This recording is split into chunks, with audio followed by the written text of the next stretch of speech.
the raise hand feature, and we'll open it straight to questions. Daryl, start us off.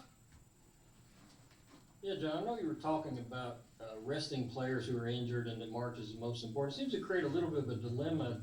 Do you shrink the rotation, try to win as many games to protect your seed, or do you play more guys to keep fresh legs and maybe you lose some games and you hurt your seeding a little? Well, the first thing has to be about the players, Daryl. If they need to sit, they need to sit, and then I'll figure it out. It's not resting them. It's that they're not capable of playing at 100%, and why would you do that? To win one more game, to improve your seeding, well, it's about them.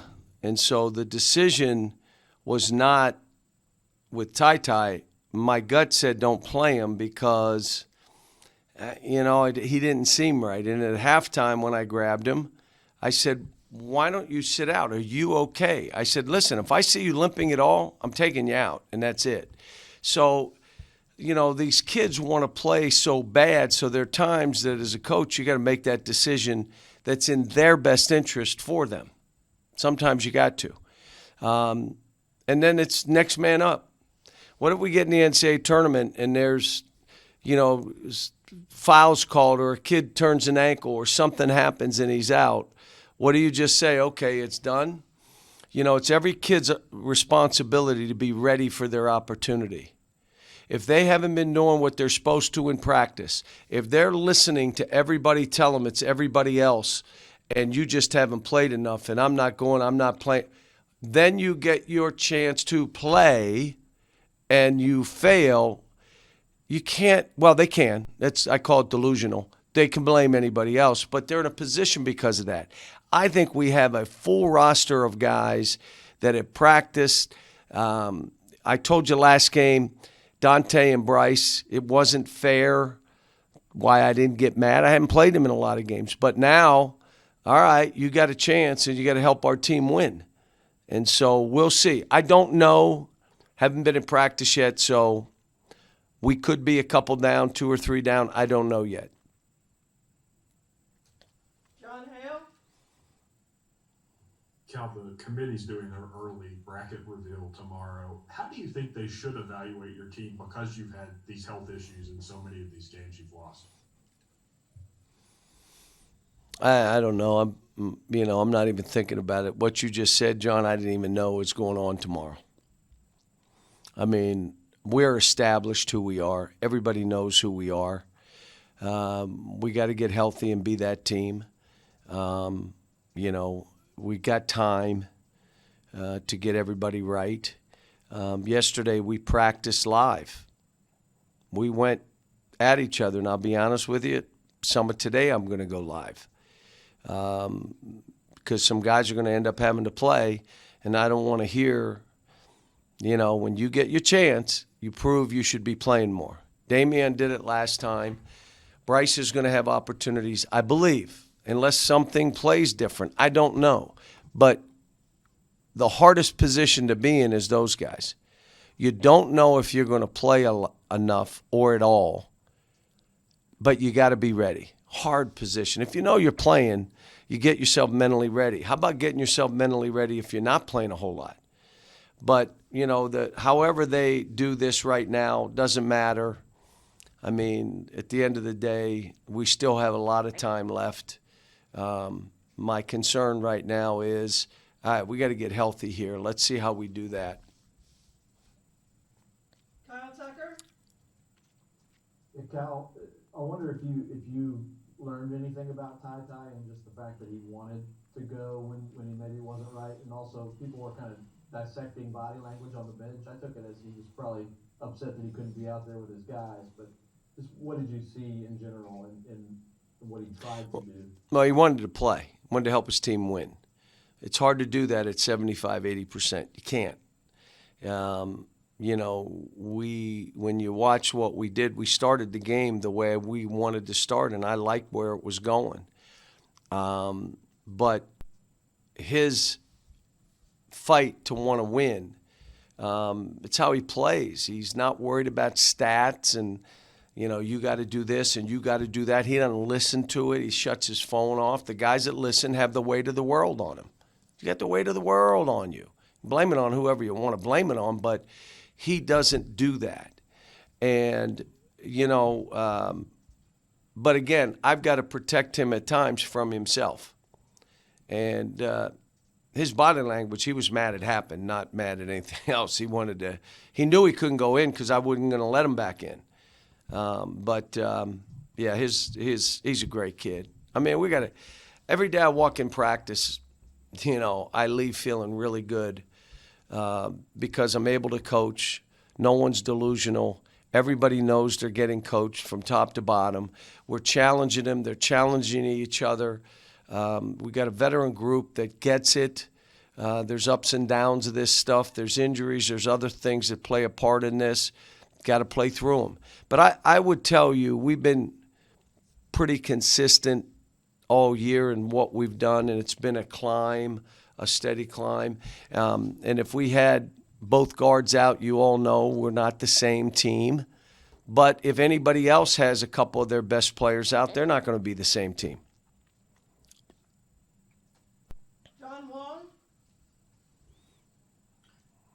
John, you guys were playing so well before the Tennessee game, and you always talk about coaching for March. Do you think there's such a thing as a team peaking too early? And what would you do to try to avoid that? How do you sequence that? Well, it's not peaking too early. It's okay. Do we have to do this a little bit different to get us moving? And again, I watched the beginning of that game, and I was happy with how the game started. And we were in pretty good shape. And then there was a 10-minute stretch. The second half, we guarded better. So it wasn't like they haven't lost in the building, and they're really good. They're a top 10 team. You lose by whatever it was, 15, 13, 12, whatever it was, and your best guard is not playing. So, no, we practice. Maybe I tweak some things in practice. Maybe I tweak the offense a little bit. But I still have one of those teams, and I say it. We got one of those teams. Let's go. Let's get to the end and see what happens. John Clay. John, I know it was only 2 weeks ago that you played Alabama, but are they much different now than they were when you played them down in Tuscaloosa? Well, they're still going to take 33-point shots. They're a better team because they've got some good wins under their belt. They beat Arkansas. They beat Mississippi State. And they played and fought, and they rebounded. They offensive rebound because there's a lot of long rebounds. And you better guard the three. And even if you guard it, they may make them. So if you're playing a team that shoots 33s and are willing to do that, you have to accept even if you guard it, they may make 20 one night. Then you tap them on the butt and say, we guarded. They were over hands. That we had two hands. We had run-throughs, and they made them. And you move on. But they're a top 25 team, doing good stuff. And, we're going to have to play well. Daryl Bird, back to you.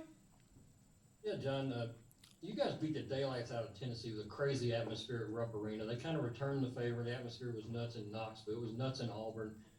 You get that little extra energy boost. Where do you get that when you get to March, when it's more closer allowed to a neutral court? Where does the energy come from? Well, what happens is, as you know, I like playing neutral court games to prepare you for the NCAA tournament, and we've had a few of those. But the biggest thing is we have to be ready every game. And in that tournament, and you can't be afraid, you have to be humble yet hungry, you can't fear anybody. And we face that over and over and over. When we get in March, we're used to it. We've played against every kind of team. This team played a box and one the other night. May do that against us. Good. What would we do if someone did that to us? So, it's the season prepares us for March. Now, we played 6 of our last 9 games on the road. 6 of our last 9. And we were like unpacking. I mean, the stuff was crazy. and we survived it. But it doesn't get any easier. Our last games, 4 of them are in the top 5 in our league. Now, I don't know of anybody's schedule because I haven't looked at it, but I would doubt that anybody had this kind of schedule left. So we have Murder's Row coming up and going to have to play well. They're all games that are going to be really, really hard to win.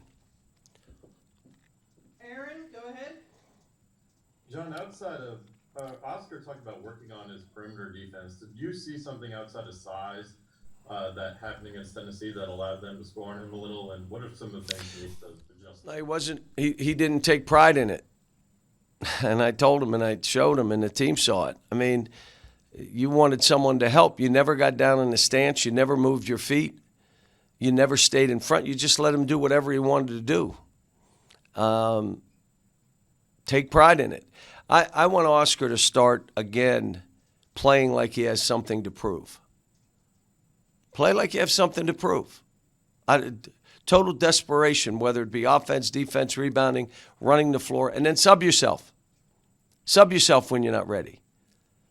But he takes it. I mean, I was on him. He responds to it. Never, not a word. You know, and I like the fact on this team our best players can be coached and be coached hard. Coaching hard means you're telling the truth. You keep it real. And all players say, Coach, I want you to keep it real. Just not with me. With everybody else, keep it real. And keeping it real doesn't mean you're cussing, kicking, punching. You're looking right at their eyes and telling them the truth. Their legs start moving, their eyes start moving, and yeah, you're getting coached. Someone may watch. If they know you care enough about them, they're fine. I'm Italian. I'll scream and yell sometimes. I've had players scream and yell at me. I don't throw them out and go crazy. I'm like, shoot, I'm screaming and yelling. They're screaming and yelling. Let's just try to win this game. So, you know, we are holding them all accountable. But I'll say this, what a great group of guys to coach. And I don't know how we're going to finish the regular season. I don't know because of the schedule, because of it. I don't know. But I'll tell you, going into March, this is a team I want to coach. Let's go. Let's line it up. Let's throw it up. And let's go. We'll take 2 more, Jerry and then Kyle. John, earlier, Davion said you guys needed a wake-up call, and he saw value in the Tennessee game in that way. How does that strike you? I hope he's right. You know, maybe I needed a wake-up call because not only did they get outplayed, I got outcoached. Kind of knew what he would do. I told Tom, I said, Tom, they're going to grind it. They're going to run if they can and try to get a layup, and then they're going to grind it, and they're going to screen and knock people down on every screen. Move, hit, and they did. And they moved the ball, and they created a shot for each other, and they made shots. I watched the tape. We had a bunch of open shots. We missed. Just missed them. Well, in those kind of games, you got to make shots. You got to have the courage to stand up there. I'm going to make a shot and want to be that guy shooting the ball. Early in the game, man, it was a machine. Here we come, both defensively and offensively. I like what I saw.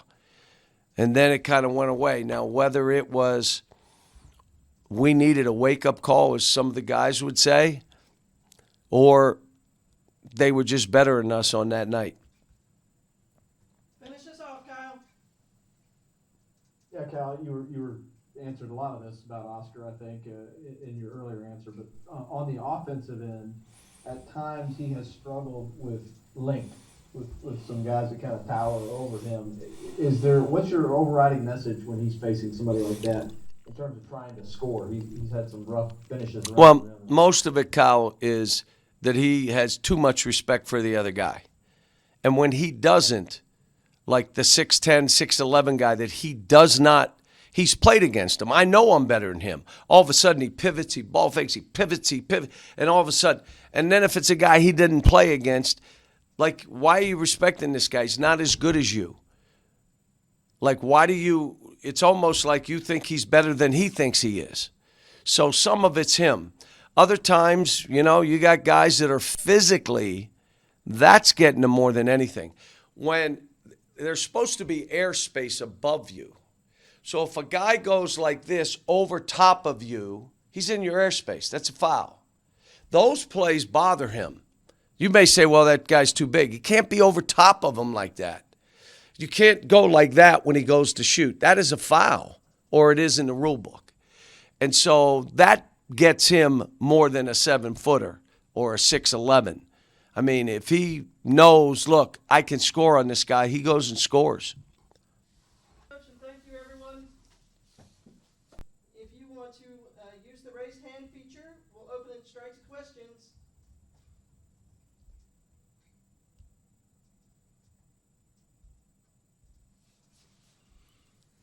John Hale, start us off. Oscar, just what's been the mood in the locker room among you guys since that game at Tennessee? Everything was going so well for so long. To have a hiccup, how have you kind of refocused since then? We've been we had a talk with the coach and everybody.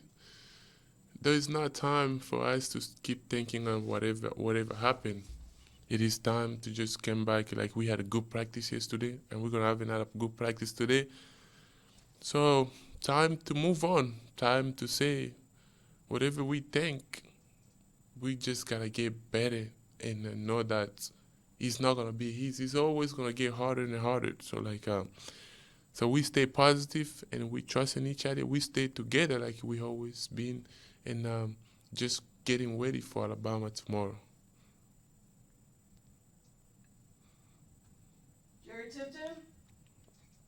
Yeah, I hope I can ask too. Oscar, how do you think your game has evolved over this season? My game has been good. I gotta work on some stuff. You never, always, you need to work on some stuff. Keep getting better. Gotta get more better in defense. Like, we had a good talk with coach. The team, we gotta do better too. We gotta stop people. We've been good. I'm just saying, we gotta stay focused. Sometimes when you go, you think you beat some people, and you start thinking like you better than everybody. And I think we gotta just think it's gonna be a war, because when you go out there and beat people, everybody gonna say, they're gonna come at you. They're gonna be like, no, we're not losing to them. We gotta fight. So we gotta keep fighting. There's not a limit for us of walking. We're gonna keep walking and keep climbing. One thing I would say, we got a good team. We got to put a good team. We love each other. We care. We want to accomplish the same goal. So we are good. We ready. I'm just cannot wait. Alabama, I gotta be ready for the rest of the games. Right now, we know it's not gonna be easy. If we don't play, we know what the result is gonna come. We gotta go out there and play the basketball to win the game. How much do you think you need to work on your perimeter defense? Is that a focus for you? It is a focus right now. It's a focus, and I gotta be I've been in the gym working on my perimeter defense and finishing strong. Sometimes you fall asleep in some stuff, but this is a moment in a year. You cannot fall asleep. You gotta be awake. You gotta be ready to go all the time. So I'm working on my stuff, and tomorrow I think I will do better than what I did in Tennessee. Gary Graves? Oscar, how have you adapted to the physical play? I mean, how have you had to kind of change and tailor your approach to that? And how patient do you feel like you are when guys are kind of leaning on you and trying to hit you? Just for me is to get used to do that, with the people like that. People gonna come at you. People gonna try to get in your head. Just ignore them. Stay physical. Play hard like I'm always play, and cannot let anything affect me in the game, because they know the only way we can get Oscar out is to try to piss him off, to try to make him to do something in the game. They can take him out.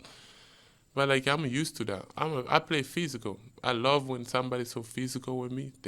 That's my game. But I am good. I'm ready for anything. I just gotta get better on the defense. I'm pretty sure I'll be good tomorrow, and I'll be good for the rest of the games because I have to do better to help my team. I cannot hurt my team no more. Mitch Brown? Oscar, from the last time you guys saw Alabama, what do you think has changed? What have you seen from them that they maybe improved on or kind of changed since you guys last played them? One thing I'm gonna say, they're gonna come here ready to play. They're not gonna come here say like, yeah, just because Kentucky beat us, so let's go again. Let's just let them beat us again. No, they coming trying to do revenge like Tennessee. I told my teammate, I said, if we think we too good for everybody, we are fooling ourselves. We gotta play this game of basketball. If you really wanna win the game, you gotta fight. Like it fights. I'm gonna say like Tennessee, they really fight. They really fight. We have to keep fighting like we have been in the season, and if we keep fighting like that, we're gonna finish the game. We're gonna finish the season pretty good, and the season is always at the end. But we just gotta keep finishing. Finish it. I tell them, let's finish it. Let's finish it. And they understand we're gonna finish this thing good. We're not just gonna let the rope go. No, we good. We're gonna finish it good. Dick Gabriel? Oscar, compared to some of the games earlier in the year when you got in foul trouble, it seems like you have improved in avoiding fouls and getting into that kind of trouble.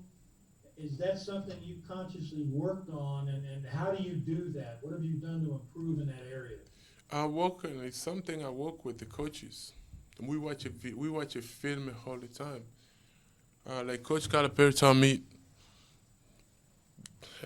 when somebody score, it's not a touchdown. Instead of like you getting fouled and the coach you sit on the bench, you're hurting your team. Sometimes you just gotta do something. Don't get a cheap foul. So first half I play defense, good defense, but it's something we work on there all the time. So that's why I'm pretty confident. Even my defense, I can play good defense. We watch a film. I see myself like I was really standing up too much. You gotta be waiting to go sit down and play defense. Like I'll be ready too, and I've been working with the coaches, so I'll be ready.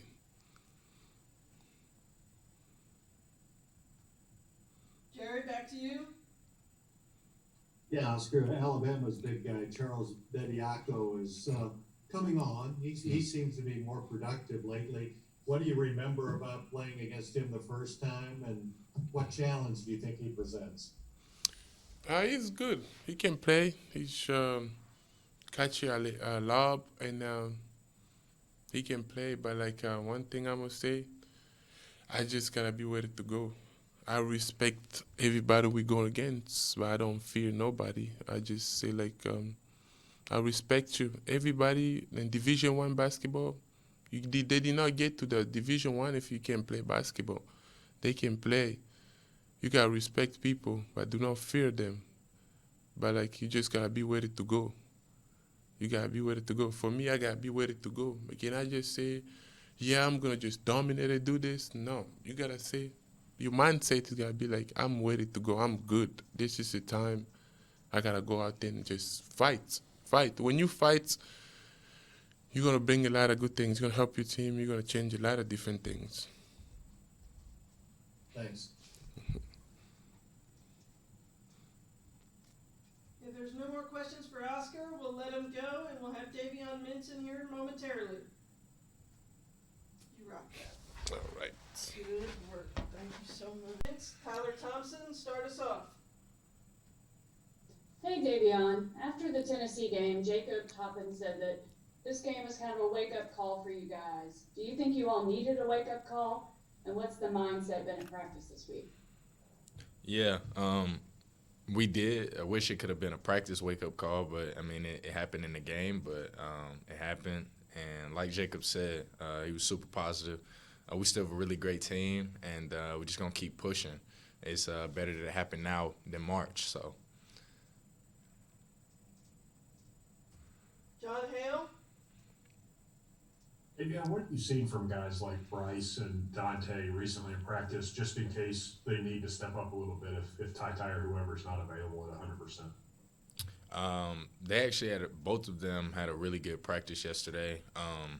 Outside of everything, I've seen them been very supportive teammates. Bryce, super positive, has a great attitude coming in every day, and he's just working hard. And Dante, I talk to him all the time, just checking on his mind and seeing where he's at. He's been super supportive of me and all of the other guards, and he's just waiting on his moment again.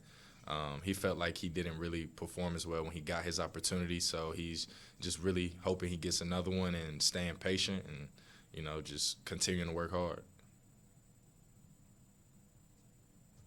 Jerry? Yeah, Davion, you said, maybe you guys needed a wake-up call. Why? Why do you think you guys needed it? We were on a really good stretch.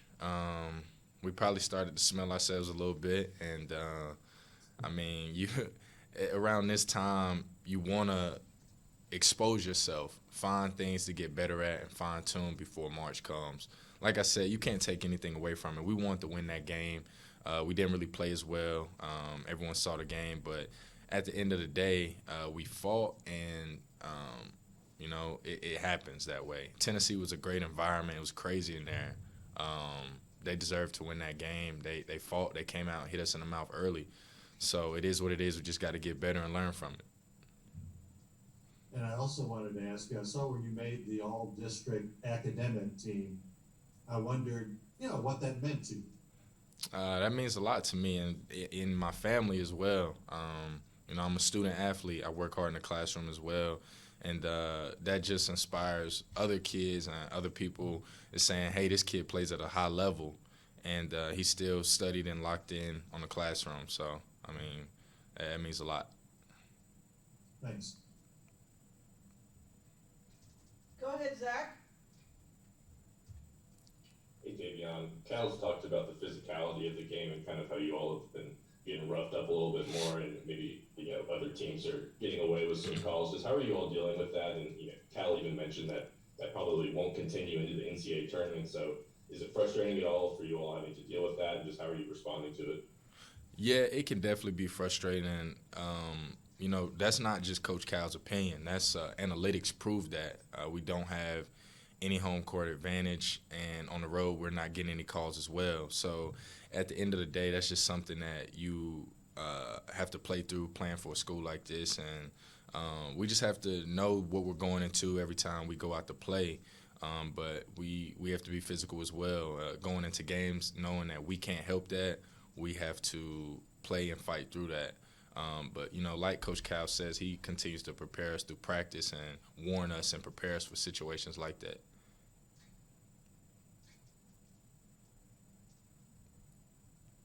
Go ahead, Keith. I'm just coming into another game where there's another team looking for some revenge. Just, what can you take from that Tennessee game as you get ready to face Alabama?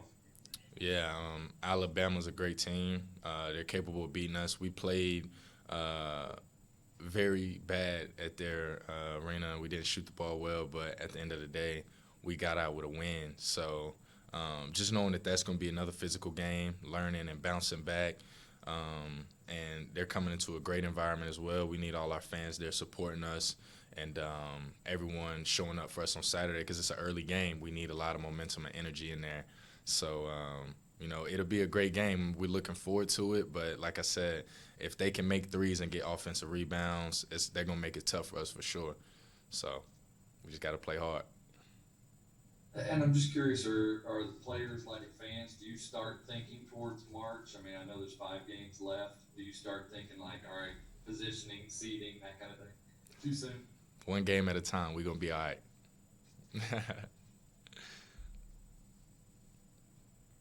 Questions for Davion? Go ahead, Jerry. Yeah, Davion, I hope you can elaborate a little on, you guys don't get any calls. What sort of, what kind of calls are you not getting you should get? What kind of calls are the other team getting they shouldn't get? Well, at the end of the day, everyone is watching the games. I mean, I can't say anything further than that. But if you're watching the game, you're seeing what's happening. But we just, like I said, we want to go out there and compete regardless of what calls are made for us or whatnot. It's our job to go out there and play ball, make shots, get stops. So just control what we can control. Let me follow, ask you, how, with the way the game's officiating, what was it like playing for Creighton versus playing for Kentucky? I don't vividly remember all of my days at Creighton. I'm so locked in on what's going on right here in this present moment. But yeah, like I said, the environment there was nice though. It was very similar to here. A lot of fans showed up. It was big time arenas, so it was a lot of fun. Thanks. Yep, thank you. Any other questions for Davion? If not, we will let him go and have Coach Calipari in here as soon as we can. All right, thank you.